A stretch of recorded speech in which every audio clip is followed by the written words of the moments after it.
గారి మీద టీడీపీ జనసేన గోండాలు దాడి చేయడం నిజంగా చాలా దారుణం, చాలా దురదృష్టకరం. దీన్ని నేను తీవ్రంగా ఖండిస్తూ ఉన్నాను. ఒక మహిళా ప్రజాప్రతినిధి, అది ఆ జిల్లాకు ప్రథమ పౌరురాలైన హారిక గారి మీద ఈ విధంగా దాడికి పాల్పడుతూ ఉంటే పోలీసులు చోద్యం చూస్తూ ఉండే పరిస్థితి.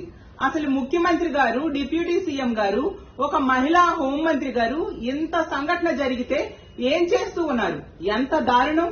ఒక మహిళా ప్రజాప్రతినిధికి జడ్పీ చైర్పర్సన్ స్థాయిలో ఉన్న మహిళకే ఈ రాష్ట్రంలో రక్షణ లేకపోతే సాధారణ మహిళలకి ఇంకా రక్షణ ఎక్కడ ఉంటుంది? ఎంత దారుణం అంటే, మహిళల మీద ఎవరైనా చేయి వేస్తే తాట తీస్తానన్నారు పవన్ కళ్యాణ్ గారు. పవన్ కళ్యాణ్ గారు ఇప్పుడు ఒక జడ్పీ చైర్పర్సన్ మీదే మీ జనసేన గోండాలు కూడా అందులో ఉన్నారు. దాడికి పాల్పడితే మీరేం చేస్తూ ఉన్నారు?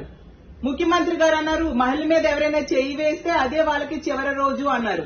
మరి ముఖ్యమంత్రి గారు ఇలా ఒక మహిళా ప్రజాప్రతినిధి మీద దాడి జరుగుతూ ఉంటే మీరు చూస్తూ ఎందుకు ఊరుకుంటూ ఉన్నారు?